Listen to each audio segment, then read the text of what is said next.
ഇന്ത്യയിലെ ക്രിസ്ത്യാനികൾക്ക് നേരെയുള്ള അതിക്രമവും വിവേചനവും 2024 വർദ്ധിച്ചതായി റിപ്പോർട്ട്. ഇവാഞ്ചലിക്കൽ ഫെലോഷിപ്പ് ഓഫ് ഇന്ത്യയുടെ റിലീജിയസ് ലിബർട്ടി കമ്മീഷൻ റിപ്പോർട്ടിലാണ് മുൻ വർഷങ്ങളെ അപേക്ഷിച്ച് 2024 മാത്രം ആക്രമണം, ബഹിഷ്കരണം, പള്ളികൾക്ക് നേരെയുള്ള അതിക്രമങ്ങൾ, പ്രാർത്ഥനാ യോഗങ്ങൾ തടസ്സപ്പെടുത്തൽ തുടങ്ങി 640 സംഭവങ്ങൾ ഉണ്ടായതായി പറയുന്നത്. മതപരിവർത്തന നിയമങ്ങൾ ഉപയോഗിച്ച് ക്രിസ്ത്യാനികളെ അടിച്ചമർത്തുകയാണെന്നും ചൂണ്ടിക്കാണിക്കപ്പെട്ടിട്ടുണ്ട്. മുൻവർഷത്തെ അപേക്ഷിച്ച് കേസുകളുടെ എണ്ണം 6% വർദ്ധിച്ചു. ദിവസവും ശരാശരി 4 അധികം പാസ്റ്റർമാർ ആക്രമിക്കപ്പെട്ടു. BJPയുടെയും RSSന്റെയും നേതൃത്വത്തിലാണ് ആക്രമണങ്ങളെന്ന് ഇന്റർനാഷണൽ ക്രിസ്ത്യൻ കൺസേണിന്റെ 2025 ഗ്ലോബൽ പെർസിക്യൂഷൻ ഇൻഡെക്സ് കണ്ടെത്തി.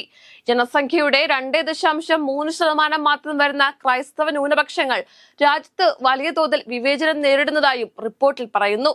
ഉത്തർപ്രദേശിലാണ് ഏറ്റവും കൂടുതൽ ആക്രമണങ്ങൾ ഉണ്ടായത്.